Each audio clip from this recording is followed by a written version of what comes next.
Commission President Ursula von der Leyen warning member states that the scale of the shortfall is significant. In a letter sent to EU capitals, she outlined 3 possible ways of going forward, stressing that any option the bloc chooses can be designed as traditional and strictly time-limited. Von der Leyen also underlined that the proposals are not mutually exclusive, meaning they could be combined or rolled out in sequence to keep support flowing to Kyiv. The discussion comes as the war enters another difficult phase and Ukraine continues to rely heavily on international partners to maintain essential state services and sustain its defence effort. Joining us now. Okay, of course, this is a huge development coming out of the European Union's President, Ursula von der Leyen. She warns that member states that the shortfall of the financing gap is significant.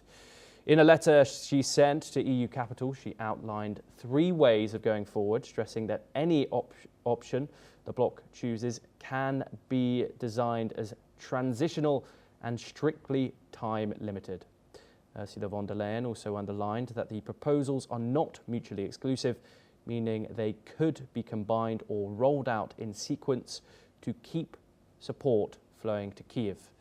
This, of course, comes as Ukraine faces huge Russian advances in the eastern region, battling in regions such as Zaporozhye, of course the wider Donetsk region, in regards to the entirety of the Donbass region.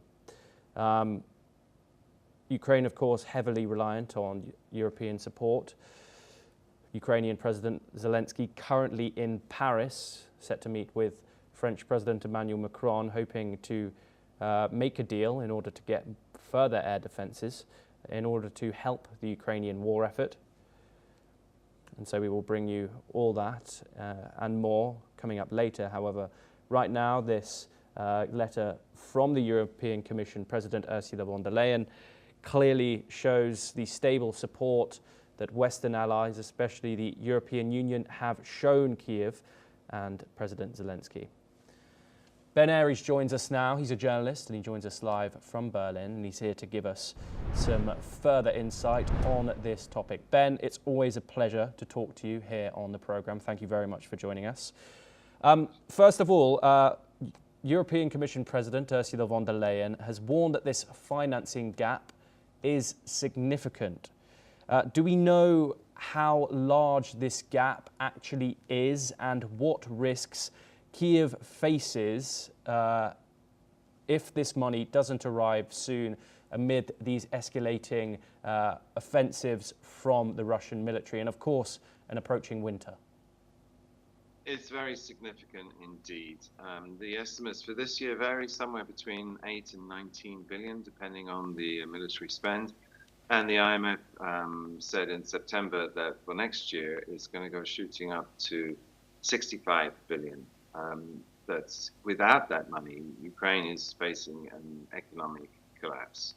That they've been scrambling around trying to raise more money on the debt markets, raising taxes and what have you. But mainly half Ukraine's funding comes from abroad, and that used to be 40% US, 60% EU. Trump has pulled out completely. He hasn't sent a penny since he took office. So it's all on the EU, and the EU countries, France, the government's already collapsed because of a massive budget deficit. Most of the leading countries are heavily in debt. The UK is shortly before asking the IMF for a bailout because it's having the same problems. And Germany too, the budget deficit is going shooting up. So finding this money, well, look, basically the only pool of cash available to fund this is the Russian frozen funds, $300 billion, $200 billion of which are in Europe. And that's the reparations lines that have been debated. There was a vote on that in November, which failed. There's another attempt in December.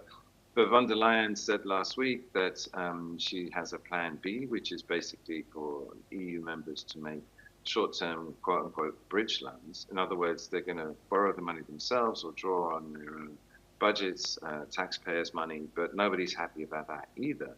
So the prospects of raising this money are really quite poor. and time is running out.